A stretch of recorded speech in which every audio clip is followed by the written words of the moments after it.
Today marks 1 year since the PNM won the general election, defeating the People's Partnership. And as his party marks their first anniversary in office, the Prime Minister says he understands some of the anxieties of the population.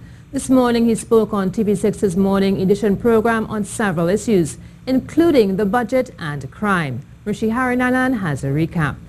Prime Minister Dr. Keith Rowley said the 2016-2017 budget should be presented before the end of September and warned the coming year will be very difficult. However, he says government will do what it has to ensure the country does not end up in the hands of the International Monetary Fund.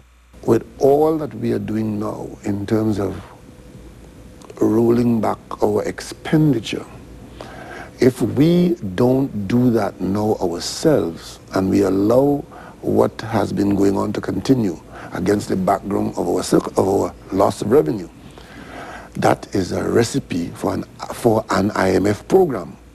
He explained citizens can expect some level of discomfort, but noted it will be spread across all sectors equally. Dr. Rowley assured government knows the issues and will work to ensure it does not hit the population too hard. We know what the issues are there, but we are going to do it in a way to minimize the deleterious effects on the population.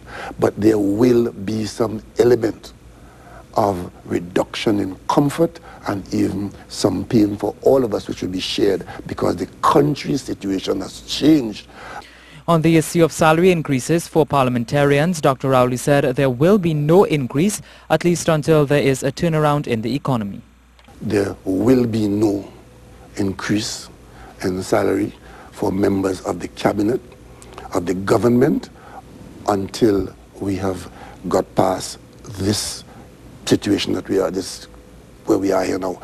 But citizens can expect more taxes, despite the Prime Minister admitting citizens have not seen much benefits thus far. He attributed this to wastage, mismanagement and incompetence. There are going to be some adjustments around the and we have to look for revenue areas, and some things are going to have to change. We look at crime now, and Dr. Rowley has defended his National Security Minister and plans for fighting crime, saying it will take time before the actions can reap rewards. If we stay on the job and we stay focused, it's a question of identifying the problem and addressing it with the best options. And I think we're doing that. But the results are not going to be today for today.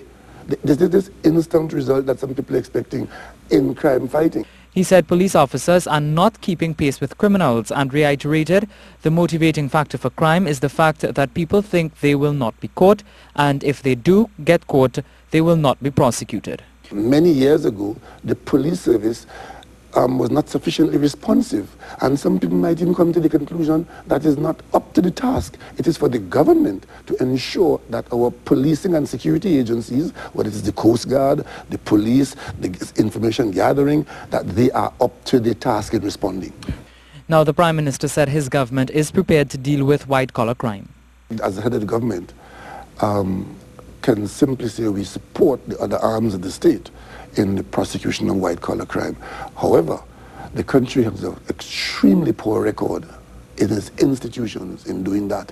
As a matter of fact, if we're not careful in the way things are going, it could very well be or come across that if you are in a certain station in the country, you're above the law, because you could fund your way through obstruction in the courts, you could fund your way through getting the lawyers, best lawyers, and others can't, and the system really is not working.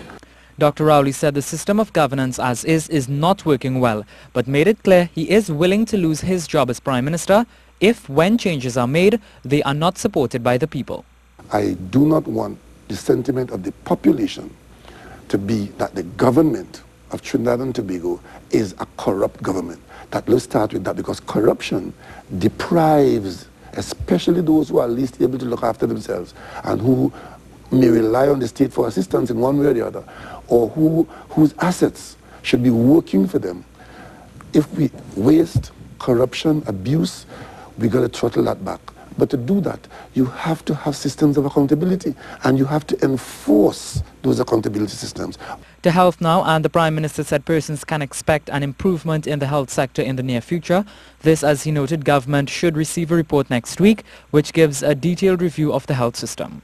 When they put that report in, we expect the report will give us a good insight as to what the issues are in the healthcare delivery effort, what can be done, what is doable in the short term, the medium term, the long term, and then it's for the government now to implement going forward what we can afford to implement, because some of it might cost something that we can't afford, but whatever we can afford, we do that. And when we do that, the expectation is that these responses will bring about improvements in the original objective, which is to deliver better health care to the population.